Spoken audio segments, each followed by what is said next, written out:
আসসালামু আলাইকুম রহমতুল্লাহি ওয়া বারাকাতুহু। বাংলাদেশকে হিজবুল্লাহর মতো একটি সুসংগঠিত বাহিনী উপহার দিতে যাচ্ছে পাকিস্তান। এটা আমার কথা নয়, আবার বলছে বাংলাদেশকে হিজবুল্লাহর মতো একটি সুসংগঠিত বাহিনী উপহার দিতে যাচ্ছে পাকিস্তান। এটা আমার কথা নয়, বলা হচ্ছে ৮,০০০ NAR ছায়া কমান্ডো ঢাকায়। এখন কথাটা কতটুকু সত্য তা এই মুহূর্তে বোঝা যাচ্ছে না। বাংলাদেশে নাকি গড়ে উঠেছে একটি ভয়ঙ্কর বাহিনী যার নাম NAR, অর্থাৎ ন্যাশনাল আর্ম রিসার্চ।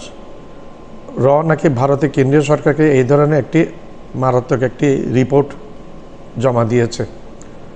ভারতের দাবি বাংলাদেশের একটি গোপন জায়গায় ৮,০০০ যুবককে নিয়ে এই বাহিনী গঠন করা হয়েছে।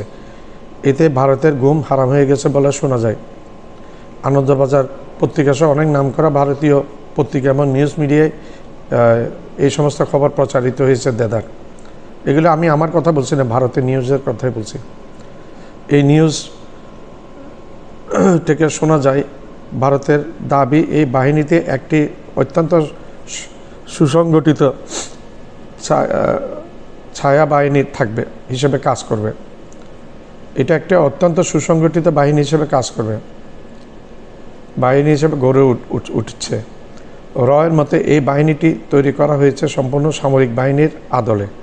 ভারতের মতে এই বাহিনীটির সরাসরি নেতৃত্ব দিচ্ছে পাকিস্তান এবং ISI। এটা রয়ের মতে সেনাপ্রধান এই বাহিনীর সরাসরি নেতৃত্ব দিচ্ছে পাকিস্তানের ISI এবং পাকিস্তানের সেনা প্রধান ফিল্ড মার্শাল আসিম মুনির। এটা কতটা সত্য জানেন? এগুলো রয়ের দাবি। রয় নাকি গোপন রিপোর্ট জমা দিয়েছে ভারতের কাছে, কেন্দ্রীয় সরকারের কাছে। রয়ের মধ্যে এই বাহিনীর কমান্ডো সিস্টেম আক্রমণ। বলছে এই বাহিনী কমান্ডো সিস্টেমে আক্রমণ করার ক্ষমতা রাখবে, ভারী অস্ত্র চালাতে পারদর্শী হবে। এই বাহিনী কমান্ডো আক্রমণ করতে সক্ষম হবে রয়ের মতো এবং ভারী অস্ত্র চালাতে সক্ষম হবে। আশঙ্কা করছে এই বাহিনী পুলিশ এবং আর্মির সাথে কাজ করবে। ভারতের মতো এই বাহিনী সমৃদ্ধ হলে দক্ষিণ এশিয়ার ভারতের আধিপত্য ধুলে মিশে যাবে এবং ভারতের দাদাগিরি আর চলবে না দক্ষিণ এশিয়ায়। ভারত এমনি আমাদেরকে অনেক দাদাগিরি করে আসছে এই পর্যন্ত। হুমকি ধমকি গত পরশু পর্যন্ত হুমকি দিয়েছে, এখন নিত্য নৈমিত্য হুমকি দেয়। পারমাণবিক বোমা, নিউক্লিয়ার আঘাত করবে বাংলাদেশকে, নিউক্লিয়ার বোমা দিয়ে আঘাত করবে বাংলাদেশকে। 5 মিনিটে দিনাজপুর চিকেন নেক নিয়ে নেবে, 5 মিনিটে ফেনীর চিকেন নেক নিয়ে নেবে, চট্টগ্রামকে আলাদা করে নেবে, দিনাজপুরকে আলাদা করে ফেলবে। এই সমস্ত হুমকি ধমকি। ভাই, আমি ভারতীয়দেরকে বলি, আপনারা যে এই সমস্ত আজগুবি কথাবার্তা বলেন, বাংলাদেশকে আক্রমণ করলে তো আপনারা বাংলাদেশ শুধু একা থাকবে না, বাংলাদেশের সাথে প্রত্যক্ষ পরোক্ষভাবে চীন জড়িত হয়ে যাবে, পাকিস্তান প্রত্যক্ষভাবে জড়িত হয়ে যেতে পারে এবং তুরস্ক প্রত্যক্ষ পরোক্ষভাবে জড়িত হয়ে যেতে পারে। তখন আপনারা কয়টা দেশের সাথে যুদ্ধ করবেন? আপনাদের এমনি শত্রুর অভাব নাই, আপনাদের মধ্যে শত্রুর অভাব নেই। আপনাদের অনেক শত্রু আপনাদের মাঝে আছে, শত্রুর অভাব আপনাদের মধ্যে নেই।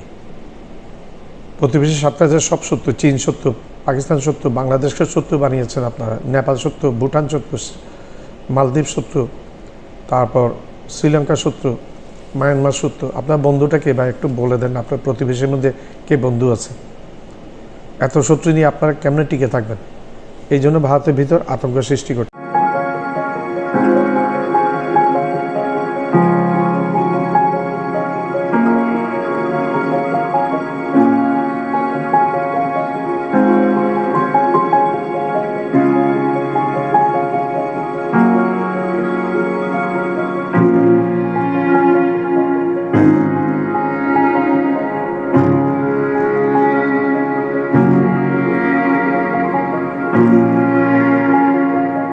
আমার চ্যানেলটা লাইক করবেন, সাবস্ক্রাইব করবেন, শেয়ার করবেন, বেল আইকনটা প্রেস করবেন।